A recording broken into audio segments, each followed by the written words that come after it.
I'm happy to be here with Lynn Shelton, our local heroine of filmmaking, and Marc Maron, who is like, you practically invented the podcast, it seems to me. You've done so many. I got in early. I don't know if I invented it. I think there's a couple of weird kind of computer geeks, or like we were doing it before anyone could listen to That's them. right. Yeah. Maybe you cashed in on it first. Maybe that's the key. But anyway. It was a slow burn, but yeah, we're doing all right. So we have two dignitaries here. I'm really thrilled to be here. And the main reason they're here and willing to talk to me, I think, today is because, Lynn, for the second time in like 7 or 8 years, your film has been chosen as the opening night film for the Seattle International Film Festival.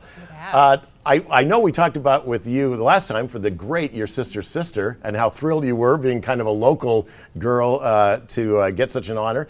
What's it feel like 7 years later? Do you think you've changed much in those intervening 7 years between that film and Sort of Trust is the movie that we're here for, that's the opening night feature tonight, starring Marc Maron and directed by Lynn Shelton, who also appears in it. You're very good in a very short bit. Anyway, how do you feel like you're a different person than you were when you were here with Your Sister's Sister? I do, and a different film director as well. And I really credit the vast number of hours I've spent on television sets. Really. Is that right? Yeah, the time I really noticed it was the 4-year gap between being on the set of Laggies and being on the set of Outside In, which was the movie just prior to this one. I got on the set of Outside In and I was like, I'm a completely different director now. Wow. And it was just logging days and days and days of working on television shows and being given all kinds of challenges that I wouldn't have considered giving myself. Just casts that I didn't, happen to cast or wouldn't have had a chance to work with, and crews, directors of photography, and scripts, just that provided challenges that I never would have had the opportunity to shoot. And it's just logging the hours, just the number of hours, So I really felt like that really accrued and turned me into a more kind of confident overall, I guess, more tools in my toolkit. I don't know, it's interesting. And maybe it was just that the process I felt more sort of confident and at ease in the process, and that because I don't want to like throw my other work under the bus. I love my previous films, but the last two films really, to me, felt like I sort of went somewhere new as a filmmaker. So you directed, you're fantastic in Glow, by the way. I did not catch up till late. I watched the entire first season just, like in a matter of 2 or 3 days. You're perfectly cast for that role. Thank you. Now, do you consider that, because I know I saw your name, I didn't even realize it. I was watching it for Marc. It was and so I saw serendipitous. I know. Well, I met because he was kind enough to interview me on his podcast, and then a few months later I was directing his first 2 episodes of his last season of Maron, his show on IFC, and really loved working with him, and he seemed to like working with me, and we started actually writing another movie together, but it was just sort of hard to get in the same room to, It's going to be an amazing movie. It's like 4 or 5 years into it. It's gonna have to be good. We are so close to getting to maybe the first draft. And then I was hired to do the first season of Glow before he'd even taped an audition. So it was so and then I got to direct the one. I don't know. It's true. Right. It's like whispers, right? No Marc's involved. Yeah. Well, I don't want to say stalker because it's a very productive relationship, but it worked out, and and then I got to direct the one that his character's sort of like most important episode that first season, and a couple of great episodes the second season as well, which you have to see. The second season's even better than the first season. I'm gearing up, believe me. Yeah, it's good. After this festival's over, I'm going to get back to season 2. So do you consider a television series then? Because what would you consider? Well, I don't know, because it's on Netflix. I just sort of feel like it's not a movie. It's considered TV. Okay, so it's more considered TV. TV. For sure. It's but an episodic that's the thing. Is TV is the new absolutely cinema. It's like it is, So this is what I'm really curious about. You guys have this very productive working relationship. I know you directed your concert. My stand-up special, stand-up special, yes. And the fact that you guys have worked so often together, it strikes me as a little odd, personally. I'm wondering how you two mesh, because you feel like very different personalities to me. Really? Don't you? So you no? Don't think so? Oh, I don't know what you're talking about. He's so optimistic. He's Mr. Cranky. Can't stop smiling. I think of you as like this cranky truth teller, and you're this genial, welcoming presence. And it's annoying, right? Exactly. Drives you crazy, doesn't it? Yeah. So I'm wondering about how you two work together so well, or why you work together. I was just talking about, he has a crusty exterior or whatever, but he's just a big, gooey, soft, interior, just like I don't believe it. like caramel in there. I think that's true. I think that innately am sort of a sensitive, thoughtful, kind of like, soft person. Really? And yeah, but she's able to draw it out from me a little bit, like, to not make decisions solely within that cranky part, because you got to have, in order for these things to work, in order for Mel in this new movie to work, or even in order for Sam Sylvia and Glow to work, you can't be all, you can't just be a jerk. Right, yeah. That's So, just right. a hard shell caricature. Right, That's- so I think that, letting that other part of me come out, I mean, she sees it and she's good at kind of drawing it out of me, and I've grown to sort of believe her and trust her instincts, though I initially fight most things, I almost figured everything. So much. How much do you resist her prying? The first time we worked together, All the every time. single All the time. every Yeah. single note, he would Yeah. just push back, and I'm not gonna. What do you mean? I did that for a reason, and then he'd always take my note, and then what you said at the end of the process was, I started to realize that maybe you weren't just messing with me. Like maybe I'm always assuming that there people are, out to, like they're. I don't know why I would assume that, but like, because you just assume like she's just seeing if I'll do this stuff. It's like How far can she lead me like. down the wrong path. One of my favorite, in a recent interview that I saw, I forget now who it was, but one of the women actresses in the movie described you as somebody who looks like he'd always wished he was somewhere else. Wherever you, I thought that's such a great line. And I don't know if you feel that's fair, but it sums up a lot of your great characterizations. Like anywhere you are, you'd rather be somewhere else. Yeah, but like the problem is like I don't have any place in mind. Yeah, to go. So like Wherever you it's go, coming you're still stuck. there. It's Why like, am is I this here? it? I guess we're doing this. Okay, and then just quickly, Lynn, what do you find intriguing about Mark? Why do you want to work with Mark? Yeah. What is that about? What is that about? I know the first time we worked together on this show, Maron, I felt like, God, this guy has so much range. It was also extremely Range satisfying. or rage? Rage. Rage, But no, okay. range. It was. I have a lot of range in my rage, but I also have a lot of range Exactly. and in other general. emotions too. I Apparently. felt like it was untapped. Like I felt like there was this, and I felt a well. needed and sort of validated as a director. Like I'm a total. I love working with actors. That's my whole. That's why I do what I do. And especially then, you're actually a lot different now. It's years later, and you actually have much more of an idea when you come on set of where you're at, sort of a starting point. But I feel like, and I'm this is broad strokes, but I feel like when we first started working together, you'd show up to do a scene, you had the lines memorized, you were ready to like listen, you were engaged, but you didn't really have any kind of. It was like this sort of lump of clay, like you just sort of say the lines, and I'd like give him a little adjustment here and there, and it would just like lock in and focus up, and it would just come to life. See, and this I is what felt it is. I just realized it. She You take actually, direction well? yeah, she has control over me. Like she's It's like, all- I can it's all make like the monster puppet do things. master. You just described Yeah, it as like punny, yeah. Play. Like, look, I got a sucker here. I can just make him do whatever I want him to do. Well, so let's address. Listen, I'd love to talk to you guys all day, but I'm in strict. I said, can I get you like 5 more minutes? No, you're on a strict schedule. Well, it's here. weird. I'd rather be somewhere else. It's right, yeah, that's right. I could tell. Who the knows moment I where? saw you. Yeah, Somewhere. perfect. Maybe over there. So I want to ask you. Let's talk about sort of trust. Off the top of my head, it feels like it's your most overt political movie. Do you agree with that? And Sure. if so, why? Is it because of Mark's presence, do you think? Was it independent of Mark? Is it because of who our president is? Why is it as political as it is? And just for people that don't know, it's not a It's not heavy-handed, It's a comedy that deals with Is serious it political, or is it about really just this cultural phenomenon of the kind of like the loss of footing of truth?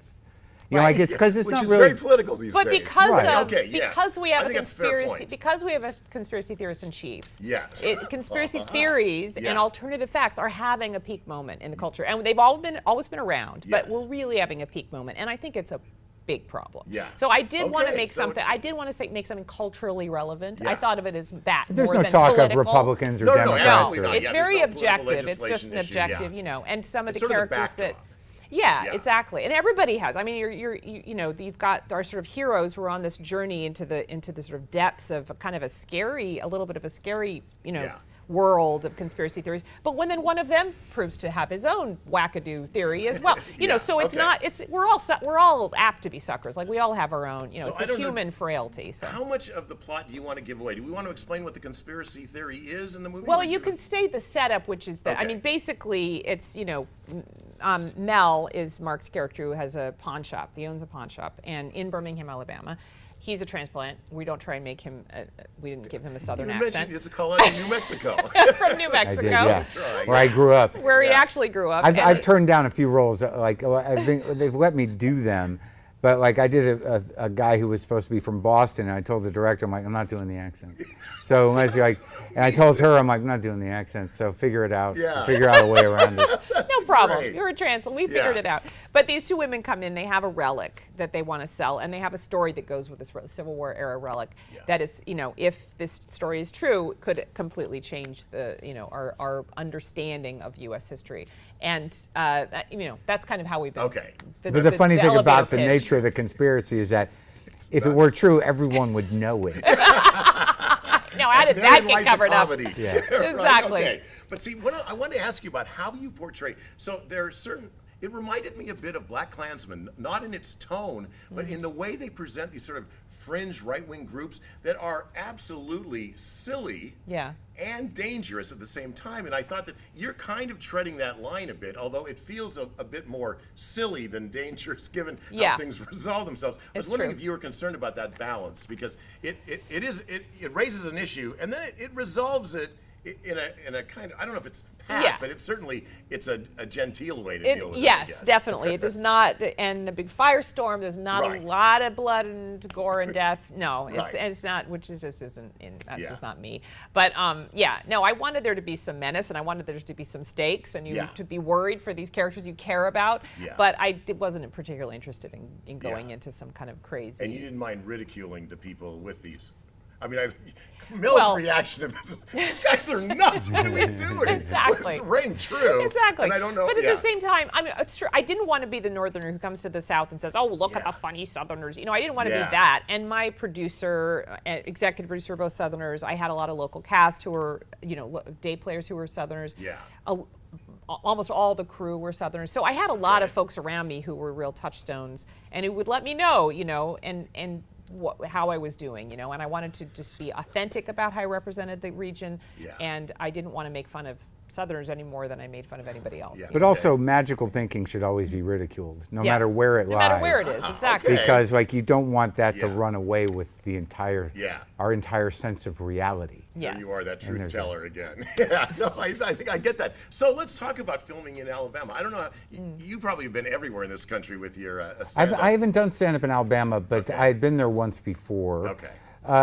I thought, you know, despite what's going on now in a lot of these southern states around policy and around, you know, theological incentive, theocratic incentive that is denying some people rights and freedoms. We don't have to get into it, but I mean, I know it may not be that kind of show, but there are a lot of pleasant people. You know, and there are a lot of good people down there. But I guess they're a little outnumbered by crappy people. So I literally just got a text from my producer who said, I would really love it if you could just make sure that people understand that not every Alabaman hates a woman. You know, hates women. Like there are a lot of us who are really, really upset and very, very angry at the scenario that's taking place right now. We really feel like, you know, this is not a good scenario. And you know, that's the way it is. The people who happen to be in power right now in that state are doing a disservice to half the population. They've been in that state for a long time, though. But it's true. So this is a little tricky question for you. Maybe not so much for Mark, but in Georgia, as soon as the heartbeat bill came by, 3 film production companies, I think Duplass was one of them, you know, your good friend, said, I'm not going to film in Georgia as long as this thing stands. In retrospect now, if this law had passed before you started filming in Alabama, the thing that was just signed, I don't see how I could have done it. And I'm so grateful. No, absolutely. Yeah, I know another production that pulled out of Ohio for the same reason. Is that right? Absolutely. And I'm hoping that, you know, I mean, the ones who are they're underway, because I knew the one that was just in the middle of filming. And I mean, there's nothing you can do at that point. But for folks who are still, you know, considering where to go, I mean, I hope to God that they don't. It's hard too with me because like it's not just a working thing. Like like I said, there are good people in these places, and and a lot of them are in my audience. So if I say I'm not coming, that means they don't get to see me. So generally what I do when it was North Carolina, right, with the bathroom law, was it like, you know, I'll generally donate most of my earnings to a charity that's or to someone fighting an activist what is it, what's the word I'm looking for, you know, like some sort of non-for-profit that's fighting the fight in the government. Okay. So, and just in terms of Alabama, it's the first film outside of the state of Washington that you've done, is that right? It is, yeah, my 8th film. Does it feel any better? Because different. I know you are so tight with your crew up here. You know everybody, and I talk to Megan Griffiths all the time about that. It's like such a homey atmosphere. What's it like down there? Utopia. Regardless of the politics of the state, just in terms of the filmmaking in the state. Shooting up here, writing a film for this entire region, which is it's like a part of me. It's like in my blood and my bones, and so it almost feels like cheating because I know it so well, and I can write characters, you know, in the context of this. I know who these people are and what neighborhood, where are they going to get their coffee? Right. You know, I made entire films that were like basically Capitol Hill, which you know. But it was terrifying to go to a brand new. I mean, the South is like a different planet. Forget a different part of the country. It's like a whole different. It's so different. My daughter went to college in North Carolina. She was raised here in Seattle her entire life, and boy, what a culture shock that was on all sorts of levels. Absolutely. And that's North Carolina. And I mean, but I loved so much about it. Like I came to LA from, I came directly from to LA after 2 months in Alabama, and I'm like going up to strangers. Hey, how you doing? So what's your day like? Tell me about your, you know. I mean, it's like, what's the cast about? Would you have an accent? Like, they just think I'm out of my mind, and I had to. That's right. That's the thing that they're so good It's genuine, and it's so beautiful. I had so many amazing connections with just total strangers, and I really loved that part of the culture. Really, genuinely sweet people. Oh, that's good. Yeah. Do you have any idea where your next film is going to be? Like, are you going to try to stay out of state for a while? Just I mean, I really liked the challenge of it, and I didn't mind it. You know, our movie is set in New Mexico. Or Tucson or somewhere. Was it New Mexico? I think it's New Mexico. Is Mark in it? I'm negotiating. Really? Yeah. Well, if he'll have us. My people are working on it. That's good. Let me know before you let Lynn know, right? Okay. So listen, I want to ask you about your career. You've turned into a hell of an actor all of a sudden. I know. And I was just wondering how do you feel? Wait, how fulfilling is that? I like that. That reaction. I got the miserable guy to laugh. What are the different positive responses you get from acting personally, internally, as opposed to stand-up or as opposed to? Well, I think people are surprised, but in the sense that like it was something I always wanted to try, you know. But by the time I started the podcast, I didn't think I would have any opportunity to do anything, you know. So like I'd given up on a lot of things, but. Because it wasn't happening. You know, I was in my 40s. No, it makes sense. But I had acted in college and a bit when I was a kid, and there was always a part of me that wanted to do it. But I just kind of put it on hold. And then once I did Maron, my show, I knew that I would have to learn how to, be on a set, how to be on camera, how to figure out how to actually do the work of it. And I knew I would kind of take the hit for a season or two. And then it wasn't terrible, but I'd seen my peers do it, comics, and it's just there's nothing you can do. You're not going to get around the fact that you kind of suck at the beginning. Right. So but like all that experience kind of built up a little more confidence around certain things. But I'm pretty good at being present and at listening, and I think most people are surprised, but I think I'm actually getting better, and now I just want to challenge myself a bit. To do things that are a little less, comfortable for me. Yeah. I haven't done that yet. So how comfortable was the pawnbroker fit for you? Well, I mean, it was pretty comfortable. I mean, I understood that guy. I mean, it's not that far from me. Sam Sylvia is definitely different than me, but I do understand that guy. In Glow. Yeah. Is he an exaggerated version of you? No, he's just a guy that's not as neurotic. He's not like, I don't think the guy in Glow is that, self-reflective. Yeah, right. Okay. So I had to shut that off. Yeah. And that's good. Yeah.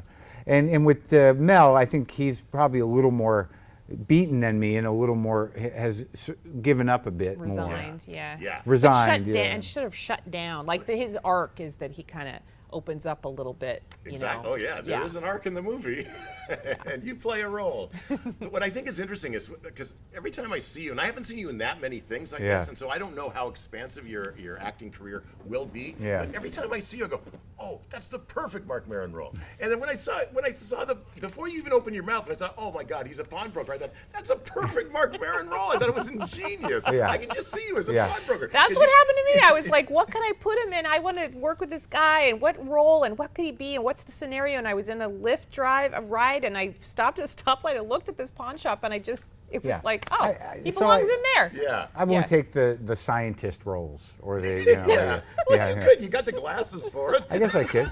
I guess like cynicism and crankiness, it kind of goes through all fields. I really tapped into something. The cranky scientist, Yeah. the cranky. So I'm getting a signal we have to answer. I want to end the interview with you, Marc, on this question. You've now interviewed, if your count is correct in your podcast, over 1,000 people. Yeah, over 1,000. Which makes you a master interviewer. Haven't you? What's that? Haven't you interviewed? Listen, I'm always available. Yeah, how many have you why don't interviewed? How many have you done? Yeah, that's I would say hundreds, but certainly not 1,000. And it never occurred to me to keep track. That's a great idea. Yeah, log it. That, man. Why Yeah, not? I'm going for it. No, but my question for you is, since you're the best interviewer I know, what question should I have asked you as my opening question, or what question would Marc Maron ask Marc Maron about Sort of Trust? Oh, I don't know. I you know, maybe what I ate for lunch. Yeah, that's true. You do come sort of from a side angle. I like that, and you end up saying, "Wow, who knew Barack Obama likes chicken salad sandwiches?" Yeah, Since you asked him that question. Brilliant. Okay, listen. Good luck with the movie. Not that you need it. I think it's fantastic. It's opening tonight at the Seattle International Film Festival, and I'm thrilled to meet you for Nice the to and meet you. first time. Thanks, Marc. pal. And Thank you, once Tom. again for you, Lynn. Great Thanks. to see you again.